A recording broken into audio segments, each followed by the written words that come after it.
How presenting बटाट्याचे घारगे. मंडळी बरोबर ऐकलात, बटाट्याचेच घारगे.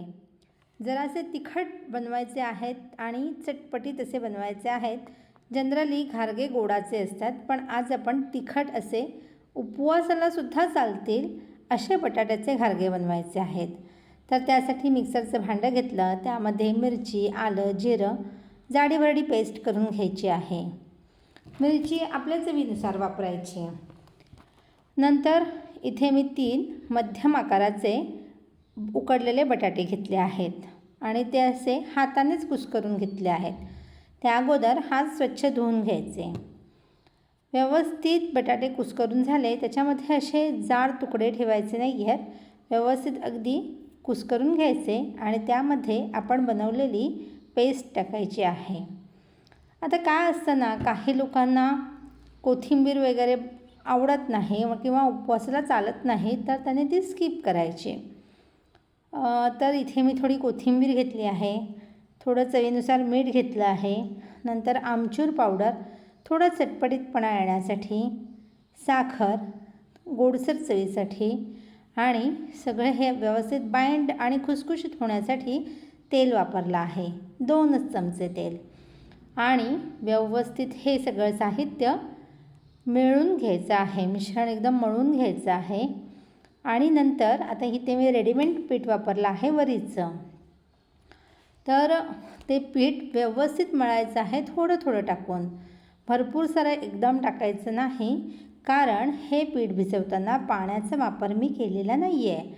आणि जेवढे बटाट्याला ओलसरपणा असतो ना, त्या ओलसरपणामध्येच आपल्याला हे वरीचे पीठ मिक्स करायचं आहे आणि असा व्यवस्थित छान असा गोळा मळून घ्यायचा आहे.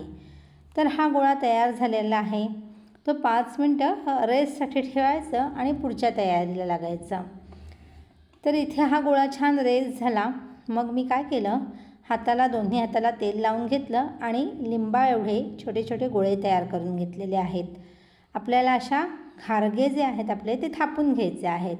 मग प्लास्टिकची पिशवी घेतली, त्याला वरून तेल लावलं, जसं आम्ही कोकणी पद्धतीचे वडे करताना लावतो तसे, आणि नंतर वडे थापून गरम तेलामध्ये सोडलं.